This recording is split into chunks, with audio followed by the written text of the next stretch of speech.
Where can phase changes be observed in everyday life? Have you ever noticed how ice cubes transform into water or how puddles disappear on a sunny day? These everyday occurrences are examples of phase changes, which are transformations between solid, liquid, and gas states of matter.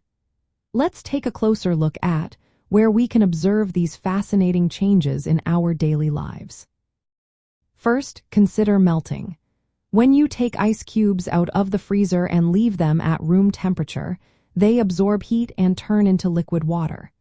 This is a clear example of a phase change from solid to liquid. Now think about freezing.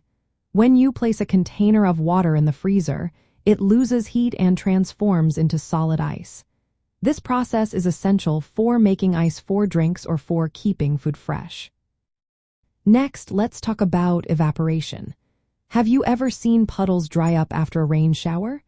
This happens when water turns into vapor, even at temperatures below boiling.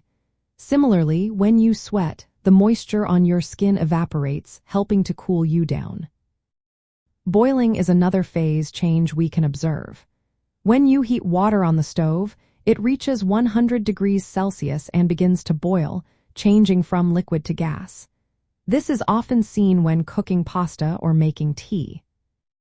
Condensation is also common in our lives. Have you ever noticed dew forming on grass in the morning? This occurs when water vapor in the air cools down and turns back into liquid, creating tiny droplets. You can also see condensation on a cold glass of water on a hot day. Sublimation is a less common phase change, but you can see it with dry ice. When dry ice is exposed to room temperature, it changes directly from solid carbon dioxide to gas without becoming liquid.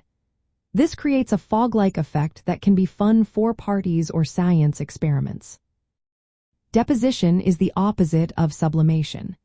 It occurs when water vapor turns directly into ice crystals, like when frost forms on a cold surface during winter. There are many specific examples of phase changes in everyday life.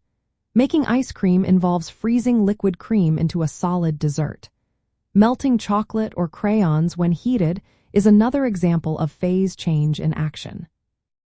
Dehydrating food is a process where water evaporates from the food, preserving it for longer periods. Air conditioning systems also utilize phase changes, where refrigerants change states to absorb and releases heat, keeping indoor spaces cool. The water cycle in nature is a perfect illustration of phase changes. It involves evaporation from lakes and oceans, condensation into clouds, and precipitation as rain or snow. Lastly, steam rising from a boiling kettle showcases both vaporization and condensation when it meets cooler surfaces. These phase changes are not just interesting. They help us understand the principles of thermodynamics in practical ways. Observing these changes in our daily lives makes the science behind them more relatable and easier to grasp. So next time you see ice melting or steam rising, remember that these are all part of the fascinating world of phase changes.